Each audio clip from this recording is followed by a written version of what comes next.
Welcome, everybody. Thank you all so much for coming today. We're very excited about having our speaker talk to us about the myths and reality of aging. And it's a testament to Jean that you're all here. She's a wonderful speaker. She's a columnist for the New Haven Register, and she also has a business called Premier Transitions, which is a home relocation service. Yes. So if anyone, for seniors. Excuse me. Okay, thank you, welcome. Anyway, my name is Kathy Dan. I am the Director of Community Relations here at the Heart. For those of you that don't know, we offer independent living, assisted living, and we have a memory care community called Keepsake Village. And you're all here in a very exciting week. This is actually the start of National Senior Health and Fitness Hula Hoop Contest. We've got our wonderful little basketball court over there, and one of our residents, where did she go? Phyllis, there she's all the way in the back. Raise your hand. Phyllis, we have a wonderful photo of Phyllis putting so many shots in there. So you're never too old to do something fun, and you all should do something fun. National Senior Health and Fitness Week fits in beautifully with the Heart. We want our residents to live more, and that's exactly what they do with the Heart. It's not a place to sit and do nothing, unless you want to. Most of our residents want to keep busy, whether they go walking, whether they go play bingo, whether they go dancing at the Elks Club on Tuesday nights every month. There's a lot of things to do. So I'd be happy to give you more information if you'd like it. But what I'd really like to do now is turn this over to our speaker, Jean Cherney. So welcome, Jean. Thank you for coming.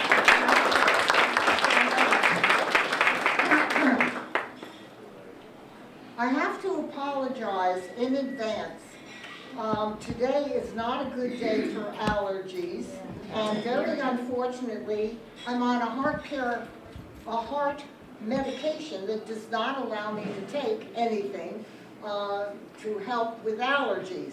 So if I'm sniffling, it's not because I'm unhappy, it's because it's not a good day for allergies. Some of you became acquainted with me through my column, Senior Moments, which appears every Sunday in the New Haven Register. The column does attempt to address many different issues of significance to seniors. Many are of a serious nature, but even so, there's often a humorous aspect as well, because many situations that occur as we age are funny, especially if it's viewed from an objective distance after they've happened. And because this process called aging is accompanied by quite a few losses, isn't it? Loss of youthful looks, loss of some flexibility, loss of energy, even some minor mental quickness, and sadly, for a lot of us, loss of loved ones.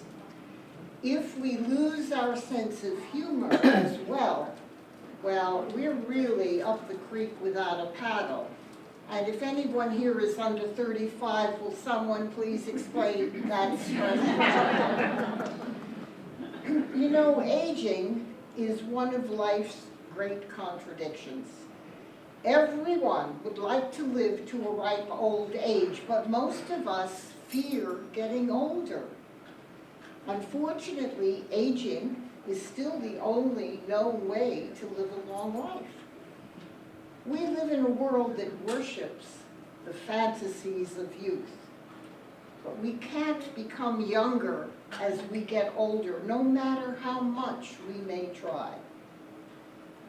Today I'd like us to have a conversation, some of it pretty serious, about the myths and realities surrounding aging and how they influence and, I fear, hinder us. When it comes to aging, well, we all live in the same state, the state of denial. One of the reasons for not recognizing your own aging is at a certain point in time, the clock mysteriously fast forwards. For me, it really does feel as though I went to bed one night at 65 and woke up the next morning and there I was at 87. I'm also now 40 pounds over what my skinny, never had a weight problem in his life cardiologist would like me to weigh, and I probably never will. But with the additional wisdom I've acquired over the years, I feel that my brain is now heavier and accounts for that extra pounds. That's my story, and I'm sticking to it. Well, while we can choose not to age, while we can't choose not to age, we can choose how we age, and especially how we react to the aging process. The negative stories we tell ourselves and each other all too often become a self-fulfilling prophecy. Ageism, or discrimination because of one's age, is one of the last of the prejudice barriers that we need to break. And here's my little teddy bear, and he's wearing a button that says, "Stop Ageism Now." And that is from the Agency on Aging. I'm on their advisory board, and they have started, along with AARP, a new campaign which is looking at all the prejudices surrounding aging. Admittedly, our idea of old is changing. Does anyone remember that quaint book, Life Begins at 40? Well, that was written at the time to reassure us that 40 wasn't really over the hill. And even then, do you remember? Jack Benny insisted on remaining 39 forever. Well, now a few female movie stars can land leading roles in their 50s and 60s, and the indomitable Maggie Smith is an ageless wonder. Acting your age is based on the expectation of what we believe someone should or should not be able to do at a certain age. And as we get older ourselves, we push the age at which we consider others to be old. Adults under 30 thought a person became old at age 60, while middle-aged adults felt that a person becomes old at about age 70. And people over 65 felt that the average person doesn't become old until their mid-70s. Well, I still rankle at the thought that some social scientist has put me, along with others over 85, in the old category. To which I reply, says who? When Social Security was introduced in 1935, benefits began at age 65.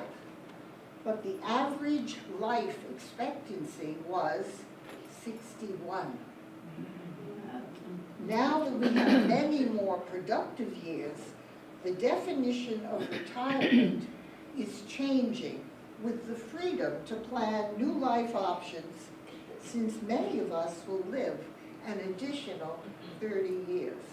And incidentally, I have to just take a moment to say that there are some reports out there, mostly I think people with the government, who feel that the aging population is a drain on our economy.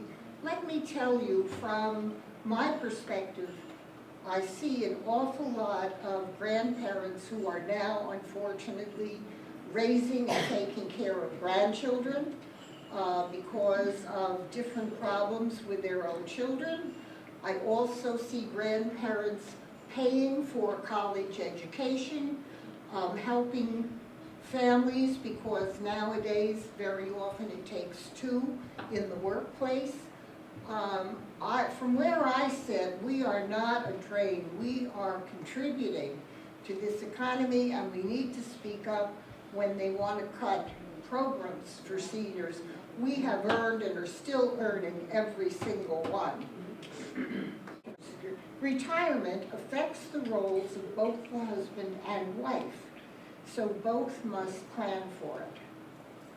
Ladies, your husband's retirement is not your new full-time job. You know, I recall one woman complaining to me that on the very first day of her husband's stay at home, her newly retired husband threw open the pantry door and said, "What in heaven's name are we doing with 30 cans of anchovies?"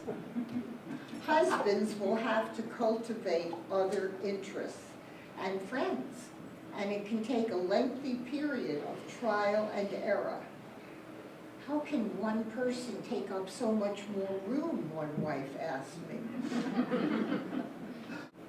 Next time around, maybe we all need to marry younger men, but meanwhile, women should be adept at financial matters and also know how basic appliances and mechanical systems operate. Where is it written that when a husband and wife go out together, the husband always drives? Women need to keep up and develop additional life skills. The overly protective husband does his wife no favor. Too many of us flunk retirement because of our fear of taking a risk. Ageism is still prevalent, even though the fastest growing segment of the population is, guess what? The over 85 plus age group. That's the fastest growing segment. Despite that, if you were newly arrived from Mars, let's say, and you picked up maybe the latest issue of almost any popular magazine, Vogue or Harper's or People, what would you assume was the average age of most Earthling women looking at that magazine? Around 16, right? Scowling, skinny models in baby doll dresses, and they're standing knock-kneed, you know, half the time underwear tops and sometimes bottoms plainly visible. Where are the clothes for the 60-plussers? As for any of us with the sheer audacity to have reached our 80s, well, it's as though we've ceased to exist. Well, here's some quick advice for those of you confused on how to dress. Avoid the following combinations: a nose ring and bifocals.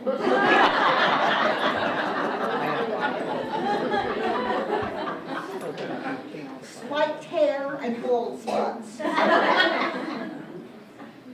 Mini skirts and support hose.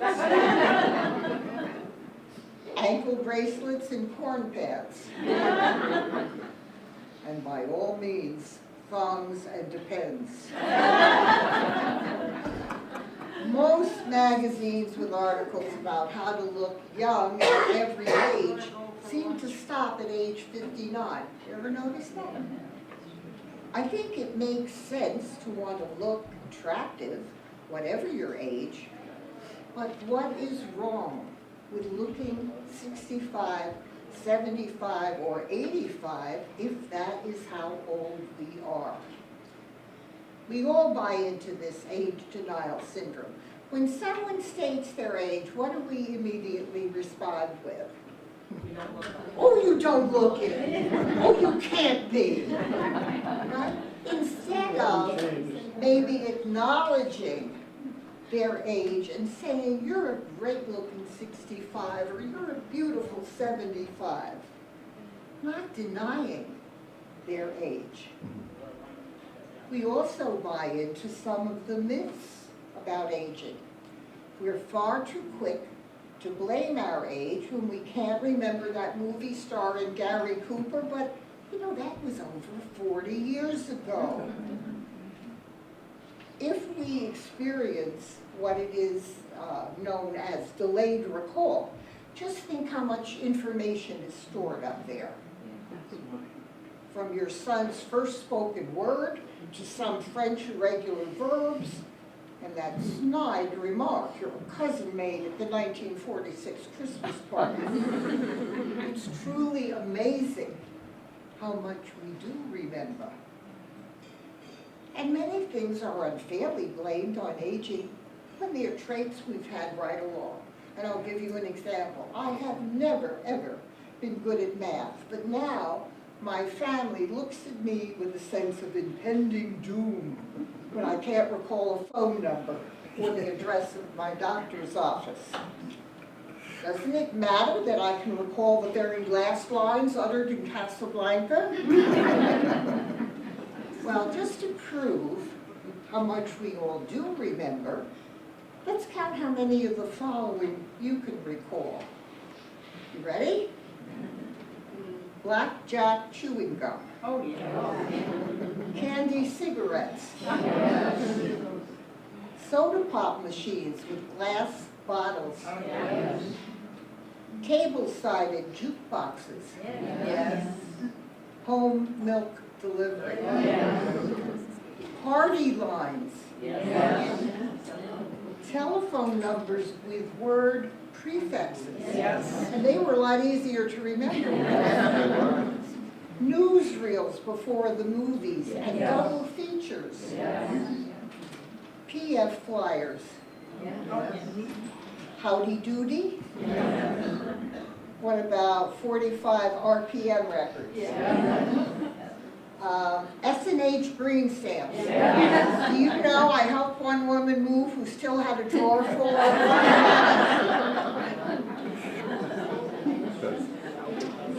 Metal ice trays with those levers. Mimeograph machines.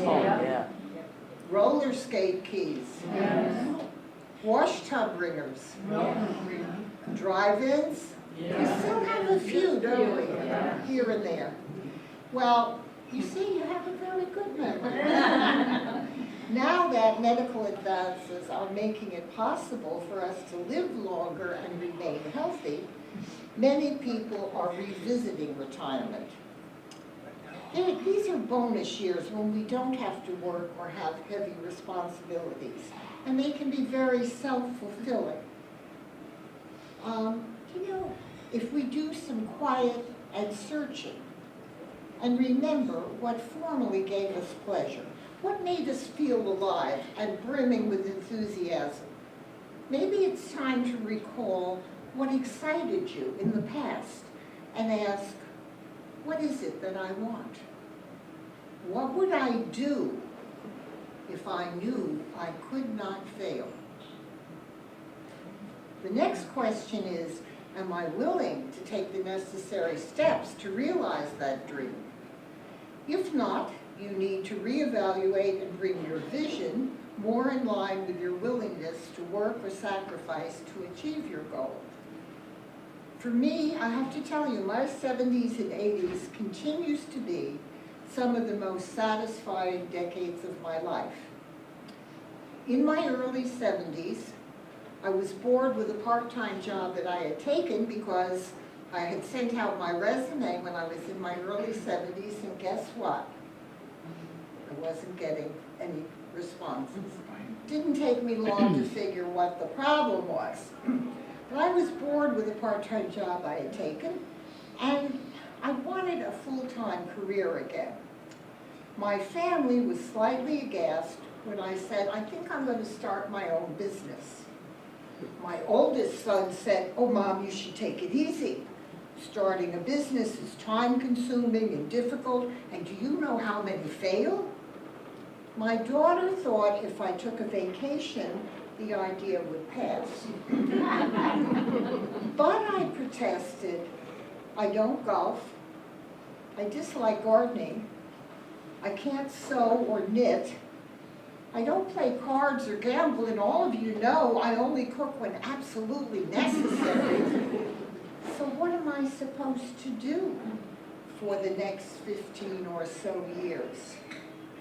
Well, fortunately, I had learned a lesson from the example set by my children. Just as they usually did not take my well-meaning advice, I didn't listen to them. And I started a retirement and moving advisory service for seniors that I knew was needed, and for which my former experience in real estate and 13 family moves made me well suited. Eventually, I was asked to join a small Connecticut company, and just this past year, I started a new position as a consultant with Premier Transitions, which is a nationwide company. And that company helps seniors who are contemplating a move. Some of the questions I try to help seniors find the answers to are, do I like where I'm living now? And is it appropriate as I age? Do I want or need to move? Where? Far away or nearby? How important is it to be near family? Do I like what I'm doing and do I want to continue? And what should I do with my accumulation of things? Well, what I'm learning, working with so many interesting and different people, is that basically, I would say there are 4 types of seniors. The comfortably content, who feel they're living their golden years and they want to relax and have fun, and that's fine. Many are very involved and take pleasure in family and grandchildren and travel. There are the financially unprepared who are still working very hard. They're in debt and worried about the future, and that's sad to see. There's the sick and tired who feel everything good is in the past and they have few interests and are only concerned with their own problems. And those are the ones you want to stay away from. And lastly, the ageless explorers, who whatever their age, have a youthful, optimistic outlook and feel their first act was just a dress rehearsal. They know that doing what you love does not have to be a full-time commitment. Life is not meant to be like an Everest climb. You know, frantically busy until we reach the summit and then all downhill. Dare to believe in yourself. You know, age is a number, not a destiny. It's only too late if you don't start now. I want to thank you for sharing this time with me today. And remember, enjoy and embrace this wonderful gift of life at every age. Thank you.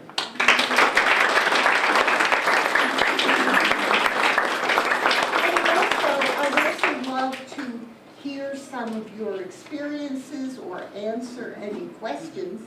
And for anyone who's even thinking about a move, if you want to stop by, I can send you a very handy brochure that covers some of the aspects of making a move.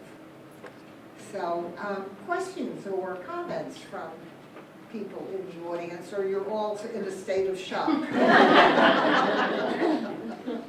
Thinking about all of this, yes. I worked until I was 77. I had moved here before that, and I decided to work for the last couple of years while I was still here. I made the decision to move here without really the blessing of my family. They didn't say no, I couldn't do it, but they didn't think I belonged here. I knew what I needed. What I needed was a place where there were other people, where there were activities that I could choose to do or not do, and where I was near town and the family.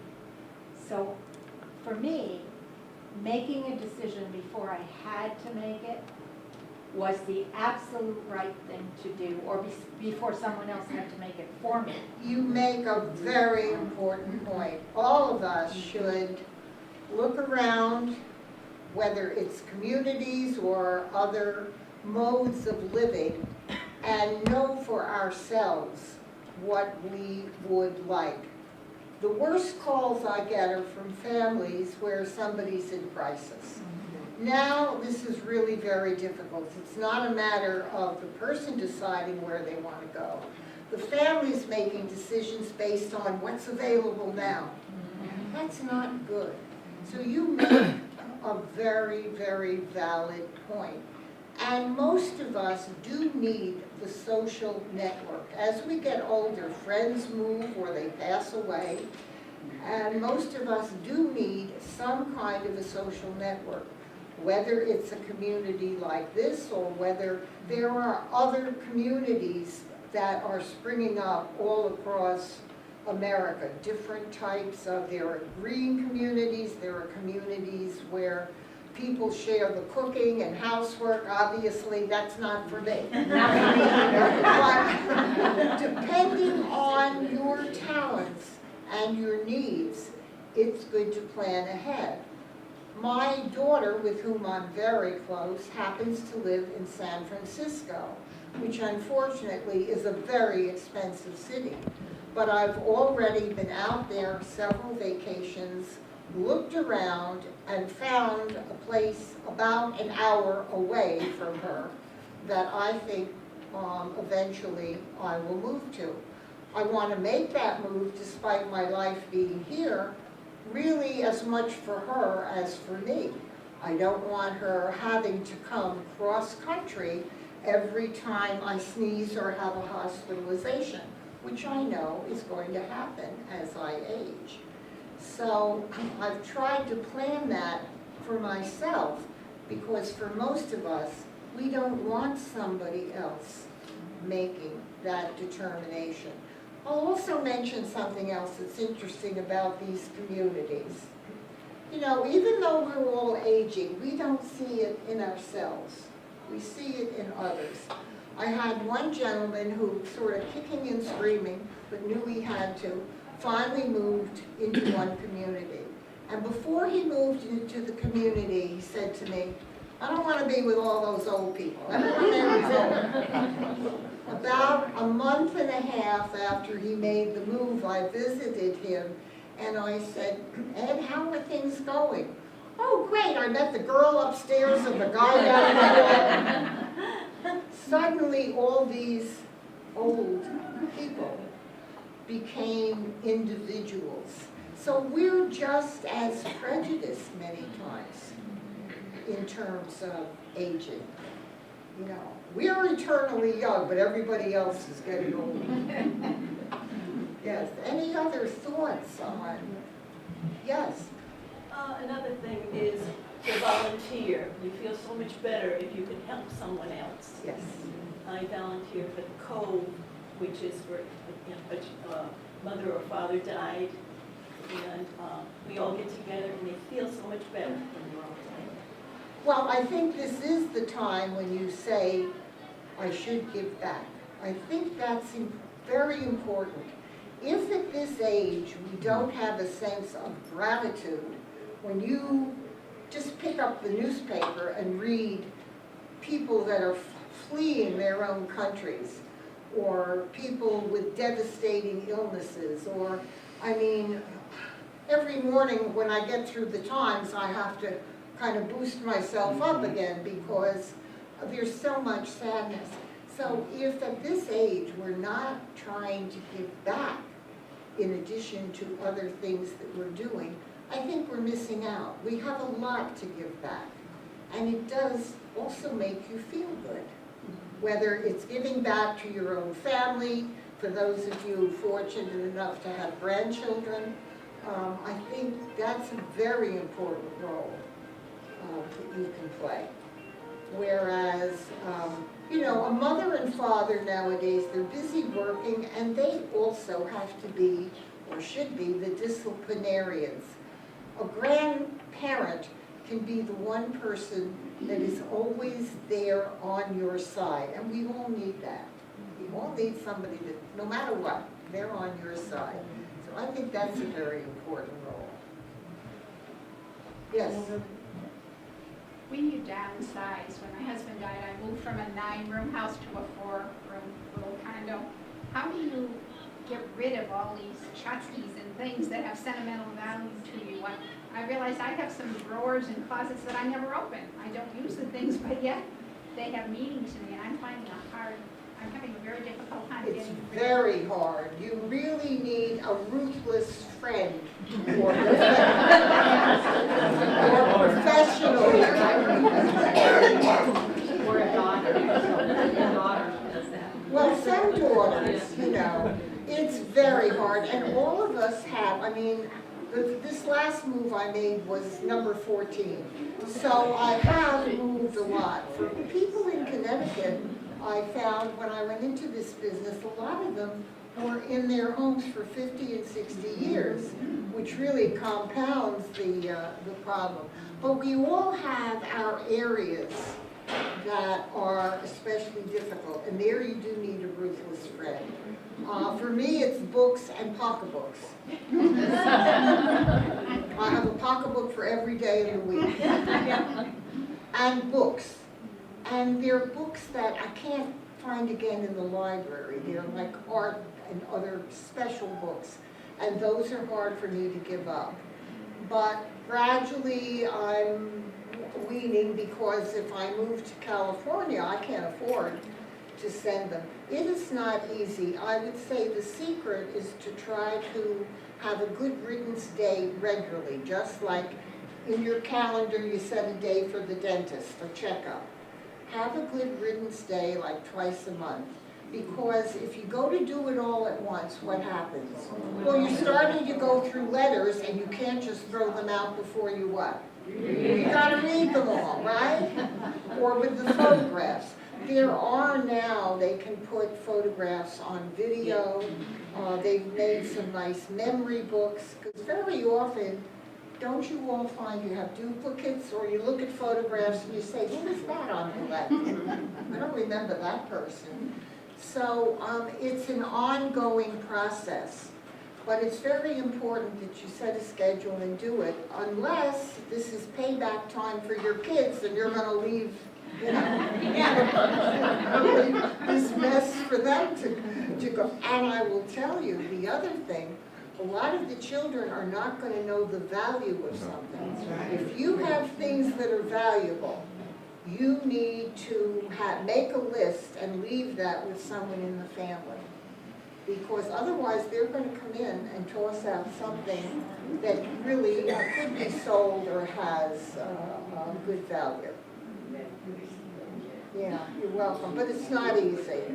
I know that. I know that. Sometimes, you know, I've recommended to people who must do it because they're making a move, I've recommended the services of a good downsizer, and they can be very helpful. I think the other trick is, we all feel better if we know our things can be recycled, if they can go to a charity or somewhere where you feel somebody's going to use it. Just to throw it out. Well, come on, we all grew up not long after the Depression. So what was the mantra that we all heard? Use it up, make it do. You never threw anything out. So. I'd like to make a note that we're going to be the first generation that have to give up our licenses for driving. Well, what do you think? Are we going to be able to use these self-driving cars? And maybe extend? Well, you know, we're all laughing, but transportation is a biggie. When you have to give up your car, right? You know, there's the joke about the man who was going with a younger girl, and some of his friends said, well, why are you dating her? Is she gorgeous? And he said, no. And they said, can she cook? And he said, no. Well, is she good in bed? No. She can drive at night.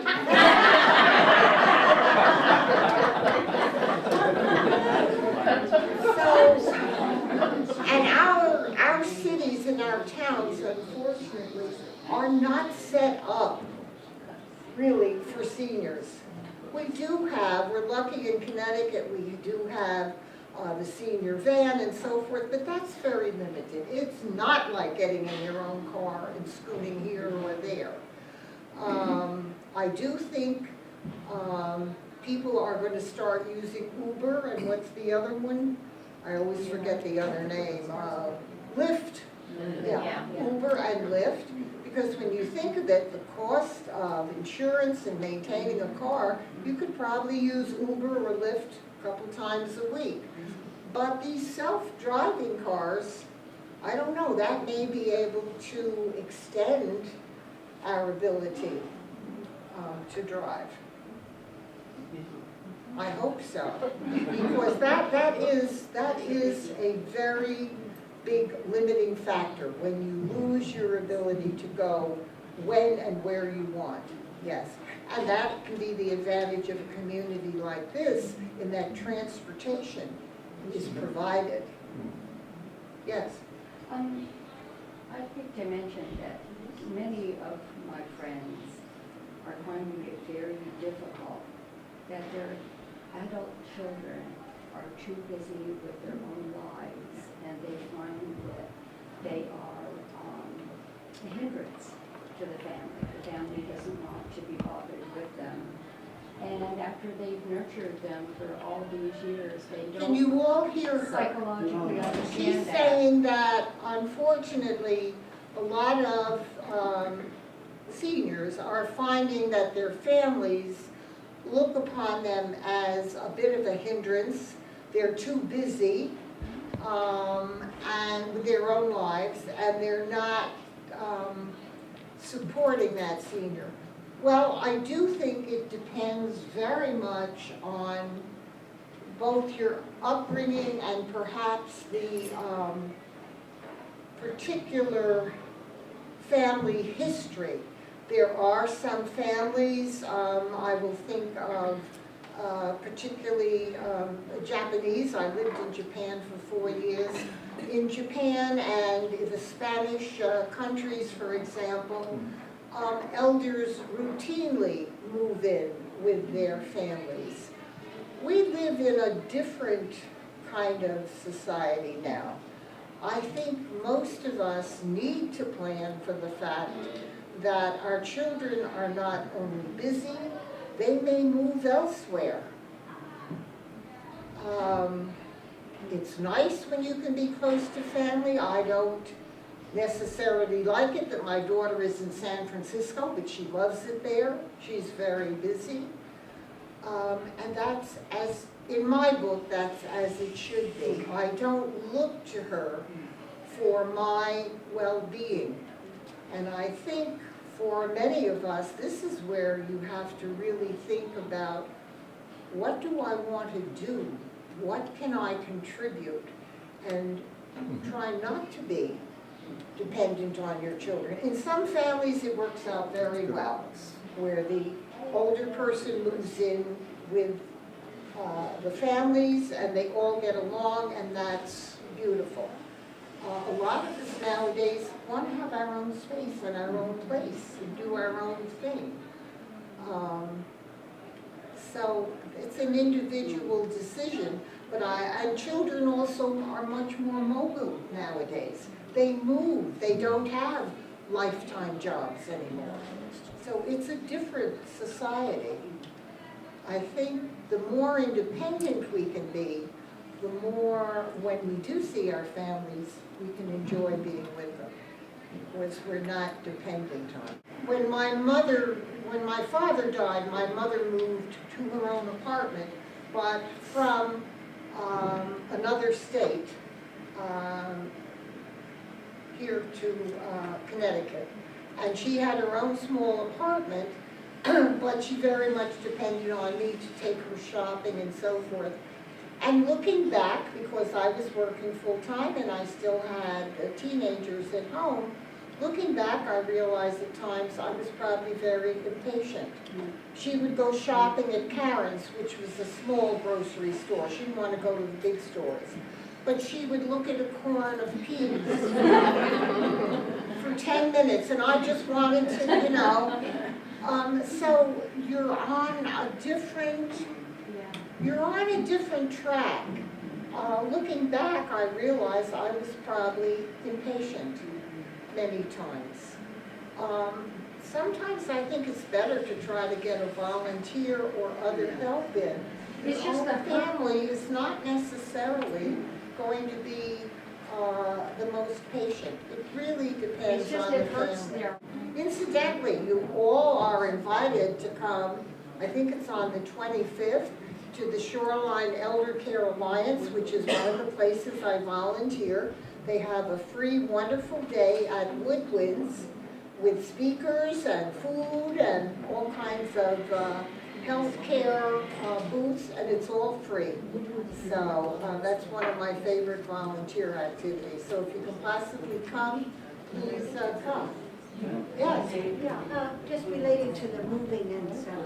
I lived for many years in a community in Guilford, as a matter of fact. There was a lot of transient moving going on, the younger generation. And there was a grandmother with their family, and when the family was transferred to another location, she said, well, I've made so many friends here, I want to stay here. She stayed right in Guilford and moved into a small apartment and stayed with her family here. Another family in the same development had always decided they wanted to move back home, Michigan, I think it was. And they both retired, packed up, moved to Michigan. They were back in 2 months. Well, we choose in Michigan or not. All their family, friends and such in Michigan were gone. So they came back to Guilford. Yeah, sometimes our memory fools us because we remember something frozen in time, and it's not that way anymore. You know, my mother, who was born in England, used to tell me stories about growing up in London and how beautiful and how wonderful. And quite a few years after she passed away, my daughter and I went back to England and we tried to find places that she had spoken about. It was all changed. You know, she was remembering it as frozen in time. And it was all very different. Yes? One thing I found, I have 6 adult grandchildren, out of state, most of them, so when they come here, I say, pick anything you want to take home with you. And I've been doing that for quite some time. Gifts that they thought when they were young kids coming, oh, I like that, take it, please. So I can. That's wonderful. If you have family that can use some things. Unfortunately, all my children ended up in cities, in small apartments, and, you know, they're not going to be able, and they don't live the same way. They don't need a banquet-sized tablecloth. They use placemats. They don't need the crystal and the china and the things that we use to entertain. And so you have to understand that. Say, okay, I'm going to get rid of it. But that's a good idea. I also knew of one family that had a big party when they were moving. And they locked the front door, so when you left, you had to go through the garage. And then you couldn't get out of the garage until you took one thing from the garage. And they had put all the stuff that they wanted to get rid of. So that's another way around it. I think we'll take one last question if there is one, and then I want to, again, thank you all. If there's anyone that's thinking about a move, stay for a few minutes and I'll gladly sign you up to get a brochure called Stay Ahead of the Pack, which tells you about planning for a move. Okay. And again, thank you all.